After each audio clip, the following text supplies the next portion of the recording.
Well, greetings everyone, and welcome to another edition of Movie Goodness, where we examine life through cinema here on the KB Radio Network.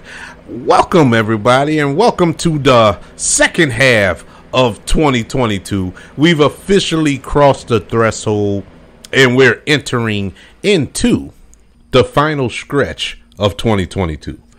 It is, at the time of this recording, July the 1st, which means we're halfway home. Half home being 2023. Will it be just as exciting as this year? I don't know.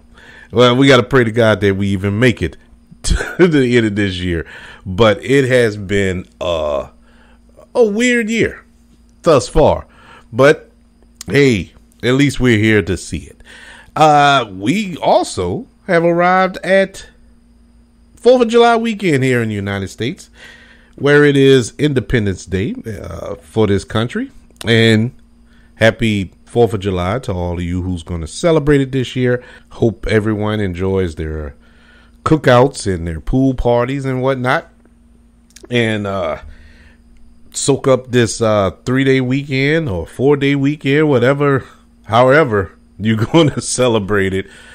Celebrate it safely, pop your firecrackers or fireworks. Firecracker. I sound old when I say firecrackers. Nobody say firecrackers anymore. Well, your fireworks, and enjoy this weekend. I can honestly say today I'm a little tired.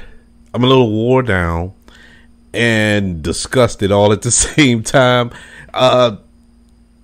I had a different episode planned for today. I'm going to give you a little peek behind the curtain.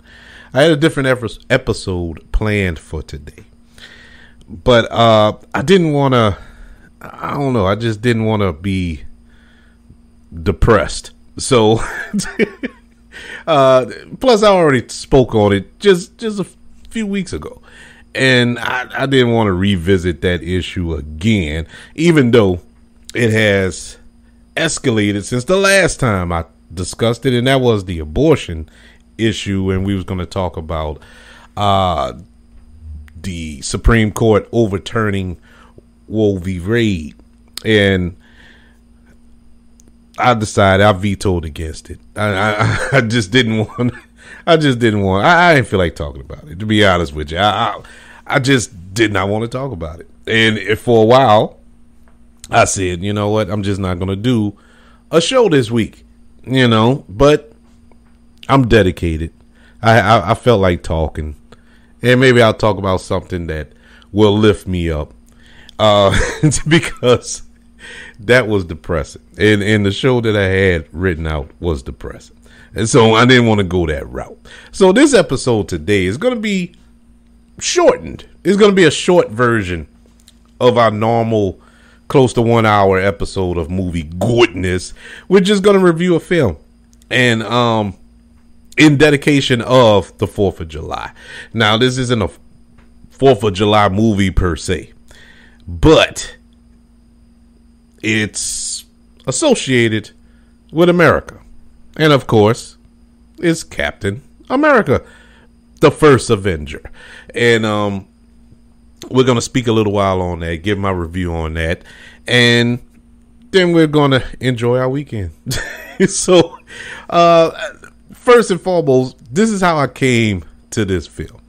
I came to this film, I was on vacation, me and the family. We was in New York City, and up there visiting family.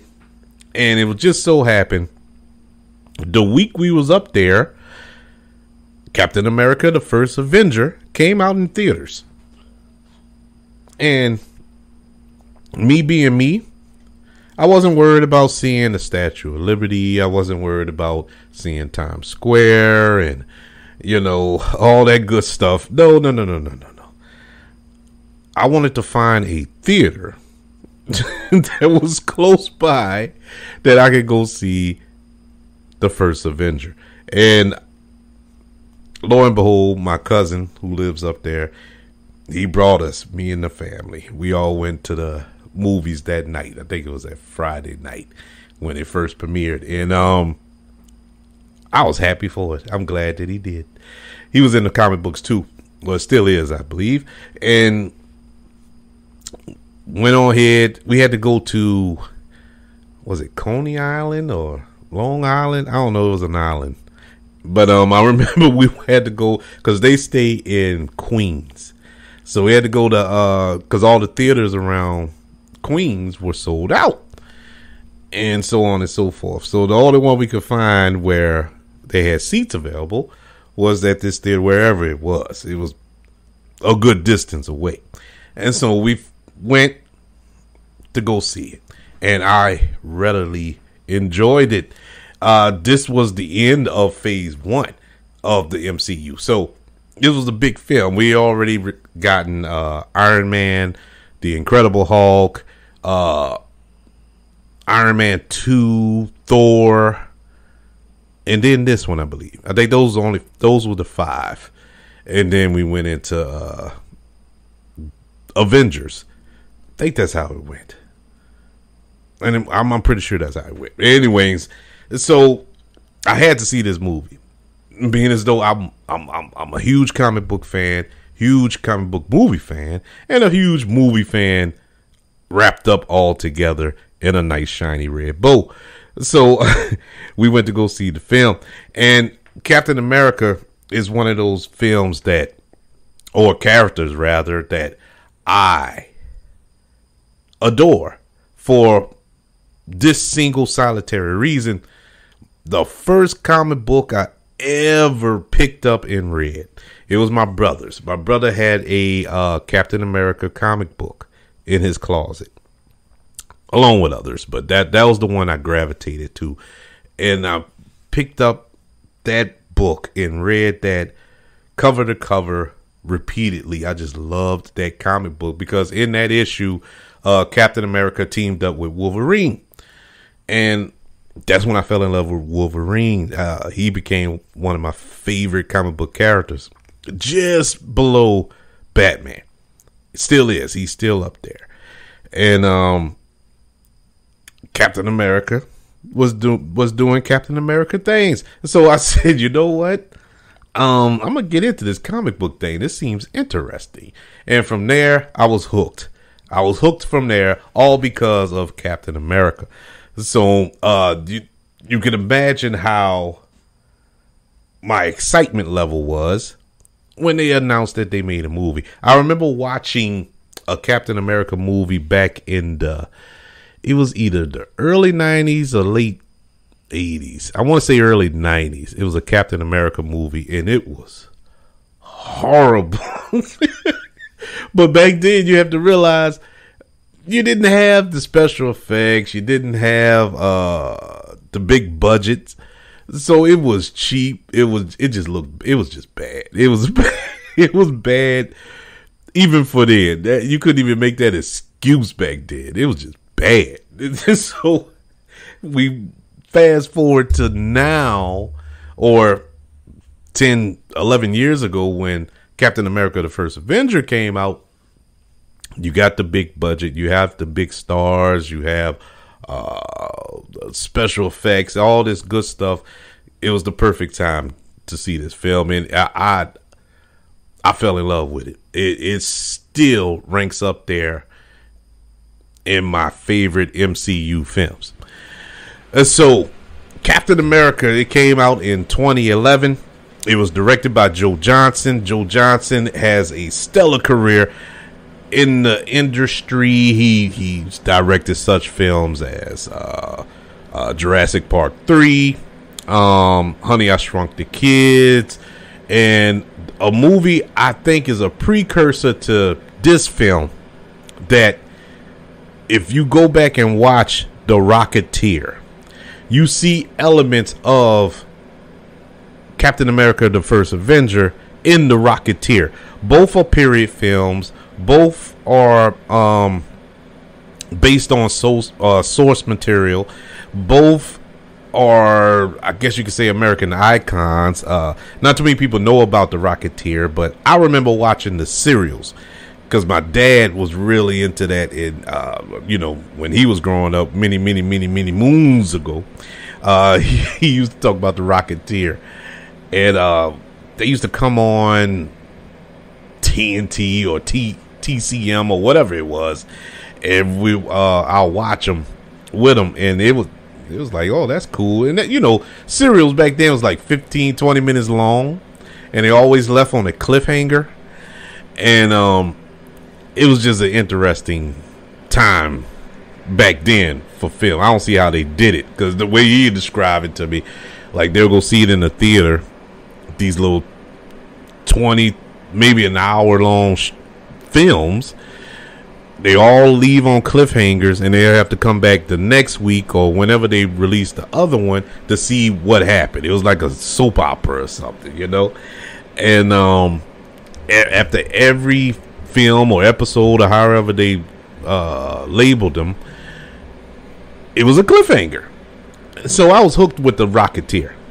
So they came out with the Rocketeer movie in the 90s, and I love that movie. I still love that movie. And I could see why Joe Johnston was chosen to direct this film, because it was like it was suited for him.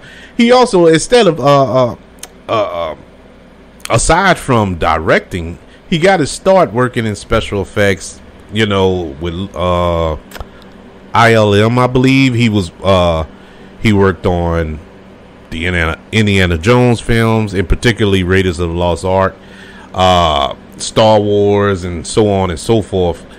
And so he cut his teeth in that arena, and you can really see the Indiana Jones old 40s and 50s serials, period films, all that wrapped up in here. It was like he was tailor-made throughout his whole life to all culminate in 2011 with Captain America: The First Avenger.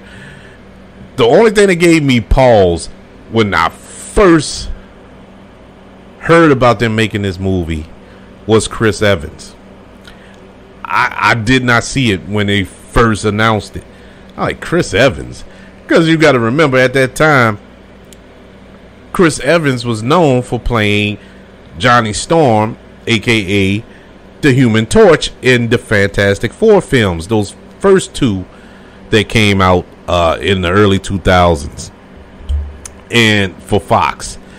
I'm not talking, he wasn't a part of that abomination that starred Miles Teller and Michael B. Jordan and all that.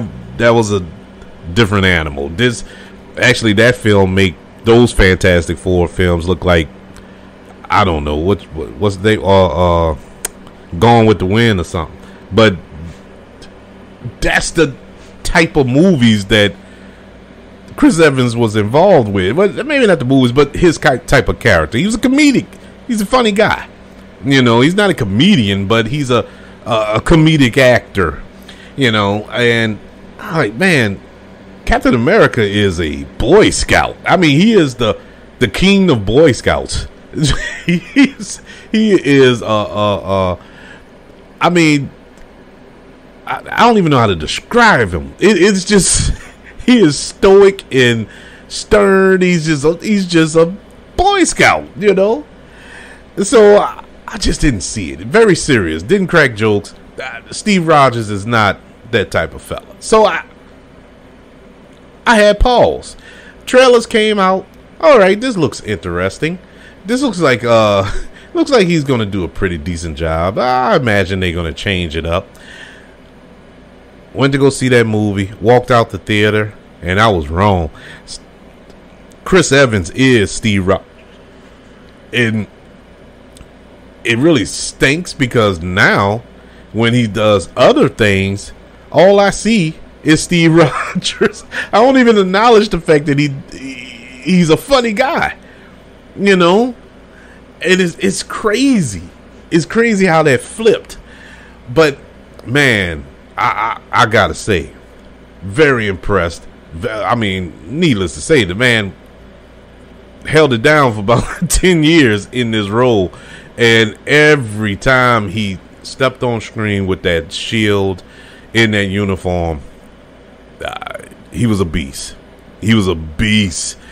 But not only him, as far as this film is concerned, you got Chris Evans as Steve Rogers. You have Sebastian Stan as Bucky Barnes, who was great, and he later on he was even greater when he returned as the Winter Soldier and so on. Tommy Lee Jones was great in the film. Haley Atwell, fell in love with her in this film. Didn't know anything about her before this movie, and instantly fell in love with her. Hugo Weaving as the Red Skull. We all know Hugo Weaving from The Matrix as Agent Smith. Know he can play a good villain. He also voiced Megatron in the Transformers films, Michael Bay Transformer films.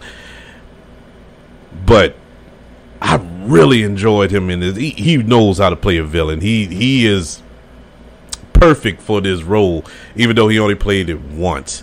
I think Red Skull could have been, in my humble opinion, could have been the best best villain in the MCU had they used him more. We all love Loki, we all love Killmonger, and we all love Thanos, but I think had Red Skull had enough films to shine, he could have been in that upper echelons, but we only got it one and done. I know a lot of people probably assume, well, no, Kevin, he was in Endgame and Infinity War, the Red Skull. No, yes, the Red Skull was there, but that wasn't Hugo Weaving. That was somebody else. Hugo Weaving refused to come back as Red Skull. He does not want to do it. I don't know why. I know I read that he did not enjoy wearing the prosthetics. But I don't know why he would turn that down and do 4 or 5 Transformer films. But I guess the pay. Maybe it's the pay. Maybe if they throw more money at him, he'll come back. But as of right now, it ain't happening. But yeah, the cast is perfect. This film, as I said before, the feel of it feels like a 1940s film. It is set perfectly in this time period. This is a great origin story of Steve Rogers, and it's ripped right from the comics. And this is the film. This is the one film I can sit back and say, when you hear filmmakers say that they can't translate comic books or novels or whatever other source material onto screen without making changes, is a lie. Because this film does it. There are some subtle changes, and I mean subtle, and you have to be completely immersed in comic books to really notice the changes or even care. I noticed them. I didn't care.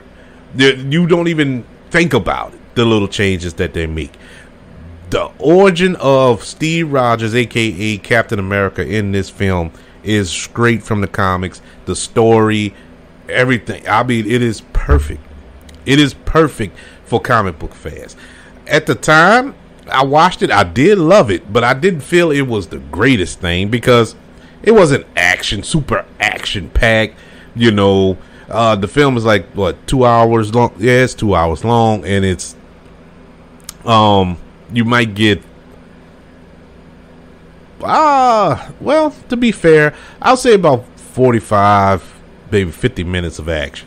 I don't know, I ain't sit down and time it, but the action is great in it, but it's telling the story, and the story is interesting. And the biggest story that I really loved about this film is the dynamic between Steve Rogers and Peggy Carter. This love story that takes place in this film and lasts throughout the whole run of between, you know, Captain America, the First Avenger, all the way to Avengers Endgame is one of the greatest love stories you'll ever see in film.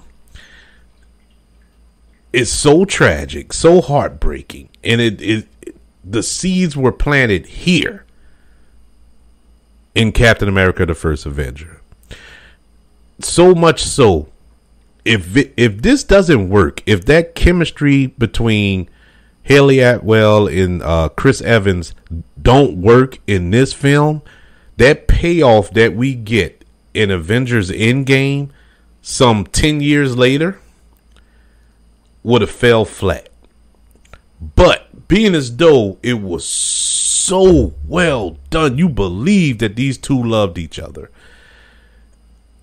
And it was so tragic at the end of this film that they didn't get together because of Steve Rogers, you know, being frozen in ice. Spoiler, who don't know the story. So tragic. For 70 years, he's trapped in the ice. And for the end of Avengers Endgame, for Steve Rogers and Peggy Carter to get that dance at the end of that film was just like, oh my God, this is so beautiful. It's because when you think about the character of Steve Rogers, how everybody gets what they want, you know, throughout the MCU. You follow, like Tony Stark, he ended up getting a life for himself. He get the woman that he wants. He gets a child. Bruce Banner gets control of his of the Hulk. You know, Scott Lang reunites with his family, and you know, everybody gets what they want. Hawkeye gets his family back together. Steve Rogers never got. Steve Rogers was fighting and fighting and fighting throughout the whole run in the MCU, and he never got to just sit down and soak it all in, you know, to get the girl at the end. And he finally got it, and it was beautiful. But we're not reviewing Endgame, but it all started here, and they set it up so perfectly here, and I loved it. You know, you believed it. You believed that Chris Evans as Steve Rogers, his desire to help, his heart, you know, was in it to help, to fight, even though he was a little scrawny kid from Brooklyn or Queens. He was it was like, I don't know, man. I don't know. See, this is the America you want to see. This is what America is supposed to be. But we all know that's not true. But anyway, like I said, it's I'm not going to be depressed, but it is such a beautiful story. I love the story of Steve Rogers and Captain America. As I said, action is great. The cinematography is great. Alan Silvestri with his score was awesome. Yeah, I don't know much more I can say about it. It's almost perfect. It truly is almost perfect. And I did the rewatch before I, reviewed it for this show, and it was like watching it for the first time. It still holds up. Everything is there, even new things that I didn't really enjoy the first time around. I did this time around. I guess looking at it with hindsight, and I'm like, well, that makes sense. At the time it didn't, but now it does. Loved it. The relationship between Bucky and Steve Rogers was planted here. Why Steve Rogers is always fighting for Bucky, always trying to save Bucky, no matter what he does, even when he's the Winter Soldier and he's just the world's greatest assassin, he's still fighting for his friend. It was like that was his brother. He loved Bucky. Bucky always stood up for him, and Bucky always took care of him. And so, the love he had for Bucky was planted here. It all started here. And if this movie don't work, nothing else in the MCU works going forward. So that's what makes this movie so special. That's what makes this movie so good. I think it's one of the most overlooked MCU films. Out of the 28 films that they got, I don't know, it's 20 something. But it is overlooked. It really is. It's high up there on my ranking. I haven't sat down and really did a whole breakdown of my 1 through 20 whatever of the MCU films, but I can honestly say off the top of my head, this is definitely a top 5. And Captain America, the First Avenger, gets a letter grade of an A. It's almost flawless, man. Yeah, there's some moments there, maybe a scene or two, maybe they could have cut out.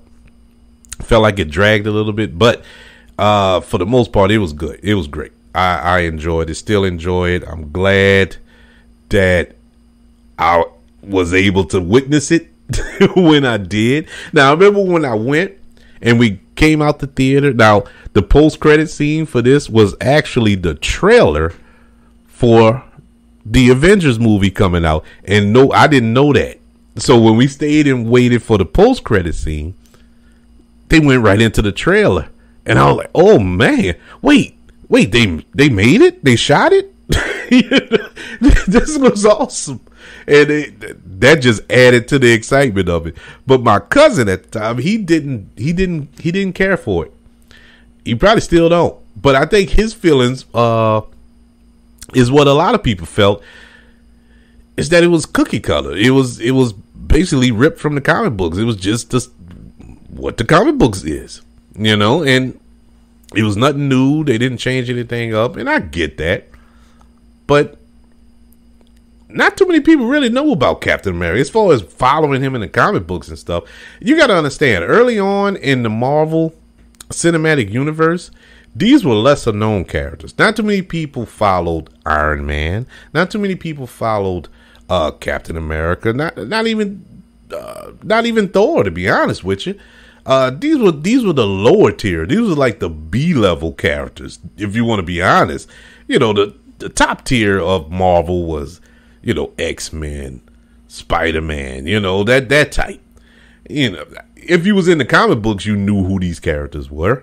But, early on, not too many people knew. So you had to bring it out like this. You had to flush them out with an origin story. And I think this was one of the best origin stories in comic book films. So, yes, Captain America, the First Avenger, gets a grade of an A in dedication to the 4th of July, since it's America's birthday. So there you have it, man. I love this movie. I really do. I can watch the First Avenger over and over and over again. I enjoyed it. To be honest with you, all three, the Captain America trilogy is probably the best trilogy in film. I'm not even saying Marvel, in film, because you had the First Avenger, the Winter Soldier, and then you had Civil War.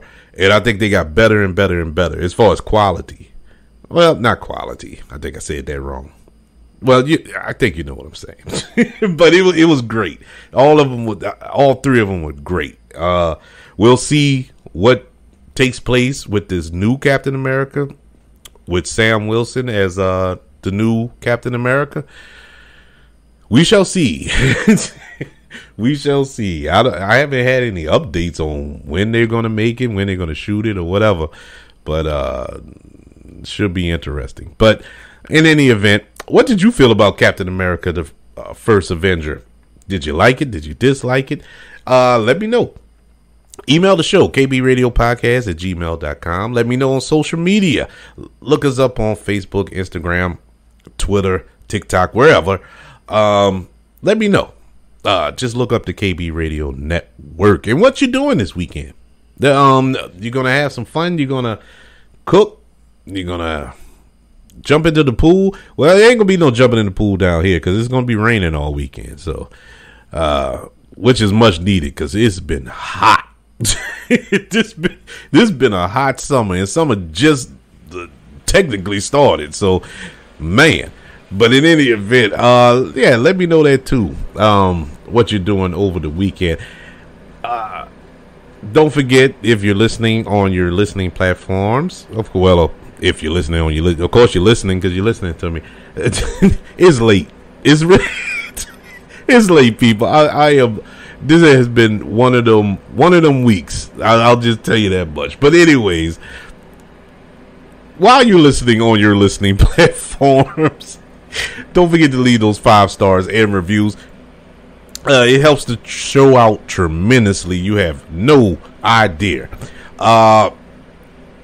Thank you for joining me today. Hope everybody enjoys their weekend. Please celebrate safely. Don't do anything crazy out there. They got enough crazy people out there. We don't need to add on to the numbers. Just be safe out there. I want you all to know that I love you. Continue to love one another. And until we speak again, you all be blessed.